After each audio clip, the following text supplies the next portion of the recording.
Liability ng buong division or ng NBank dun sa liability ng isang justice lang ngayon. Thank you, Mr. President. Pwede pong sumagot sa huli niyo punto.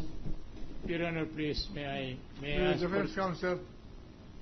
Now, I just would like to elicit an admission from the complainant, from the witness, Your Honor, through his counsel, whether they admit that the decision on the merits awarding them millions of damages had not been touched in the resolution which is questioned. Because what is being reconsidered is only the motion denying the second motion, not the decision. Because the decision on the merit still stands. There was a first motion, denied. There was a second motion, denied also. So there is no detriment to the complainants. Mr. President, yes, Your Honor. So Your Honor, we can argue about that, but we don't want to make any admission because that is part of the issue that we are still trying to resolve. Wait a minute. I'm just clarifying. Apo. I hope that the prosecutors are not jumpy. You know, I'm lenient, but you know the procedure in the courts. You cannot interject his statement while I'm talking to another counsel. Counsel for the defense. We are showing, if Your Honor, please, in compliance with the suggestion of the court, we are showing the decision now, just to prove our point that what was reconsidered is not the decision on the merits, yes, but the resolution denying the second motion for reconsideration. In other words, the original decision stands. Yes, Your Honor. Today. Yes, Your Honor. And in whose favor was that decision? In favor of the Your Honor. The ASAP. PASA. Yes, Your Honor. All right. Gusto ko lang pong sana itanong kung cross-examination po ba ito o nag-uusap po tayo ng admission? And I'm asking the gentleman has the floor. He's asking a clarificatory question with respect to your manifestation as counsel. So I'm authorizing him to do that. May I now proceed, Your Honor? Now, likewise, in the resolution of October 2, 2009, a copy of which is part of their evidence, Your Honor, Exhibit 6-N, there is no revocation of the original decision. Because what is in controversy here is the withdrawal, is the denial of the second motion for reconsideration. And it is still pending before the Supreme Court in Bank whether that denial or withdrawal is valid, legal, or should be allowed. Not the decision on the merits, Your Honor. The decision is still in their favor. Maliwanag yan. Nagkaroon ng desisyon in favor sa PASAP. Nag-motion for reconsideration. Denied. Yung kalaban nila, yung PAL, di ba? Yes, Your Honor. Dininay Yes, yung Your motion for reconsideration. Yes. Pagkatapos ang PAL muli, Motion. nag-file ng second motion for reconsideration, dininay din. Yes, Your Honor. Ngayon, ano ba yung administrative matter? Ano ba yun? Is that going into the merits of the case? Or is just an administrative matter to dispose whether the matter is to be resolved by a court or just to be thrown into the wastebasket?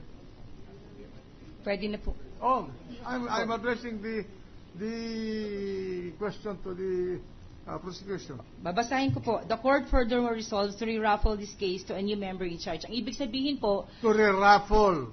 at ang naging epekto po ng AM case na ito in relation to GR 178083 ay wala pong execution na nangyari. Teka muna, bakit nga kailangan ang re-raffle?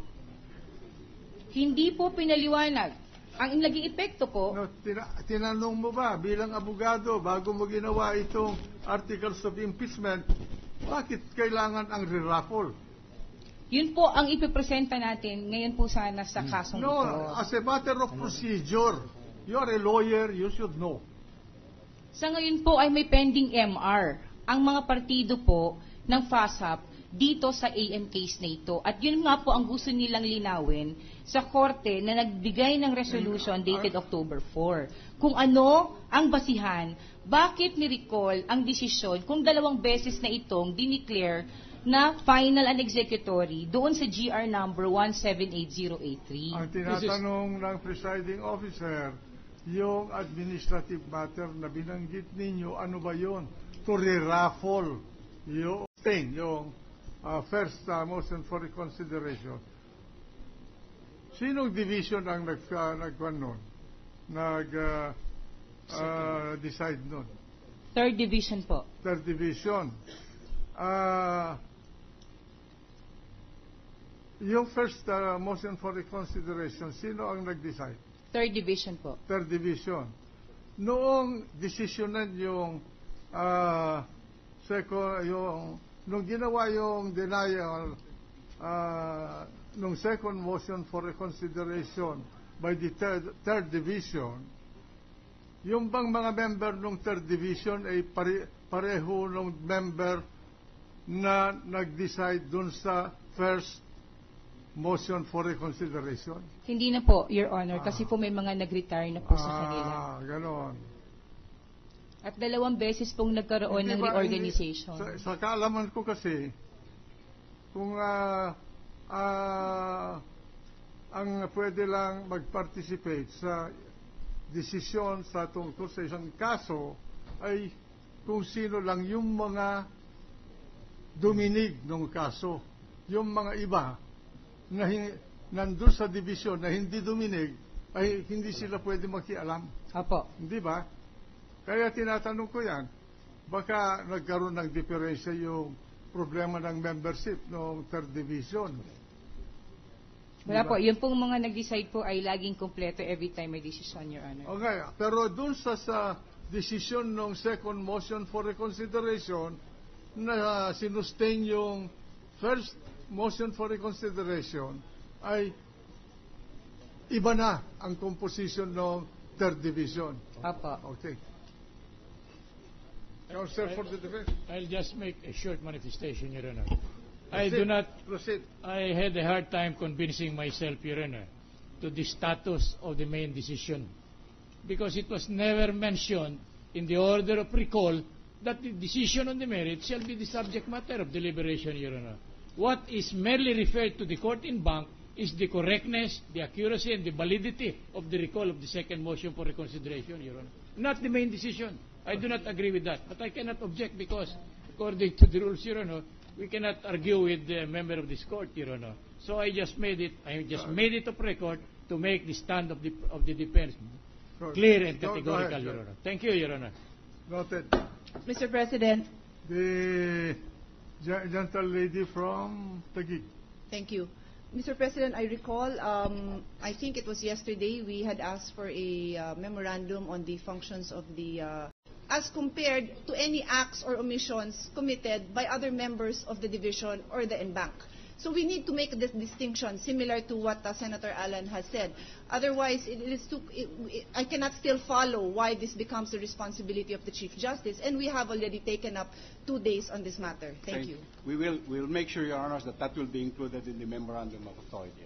Thank you. Your Honor, please, since we are dealing with this, with the permission of the Honorable Court. The counsel is recognized. Since we are dealing with Article 3 of the impeachment complaint, Your Honor, and in order to obviate the possibility of any deferment in my cross-examination, may I be allowed to ask counsel for the prosecution to kindly inform us the litigants referred to in their third impeachment complaint, which is, and in discussing with litigants regarding cases pending before the Supreme Court. This seems to be plural, Your Honor, litigants, so there are more than one. May we know who they are, just so we can prepare for our defense and cross-examination, Your Honor? May we ask, Your Honor, that the defense take a look at the compliance list? I think it's enumerated there. No, Your Honor. no. Discuss litigants regarding. I'm not asking for the list of witnesses. I'm asking a categorical question, Your Honor, and that is, who are these litigants? There are so many witnesses listed in their list of witnesses.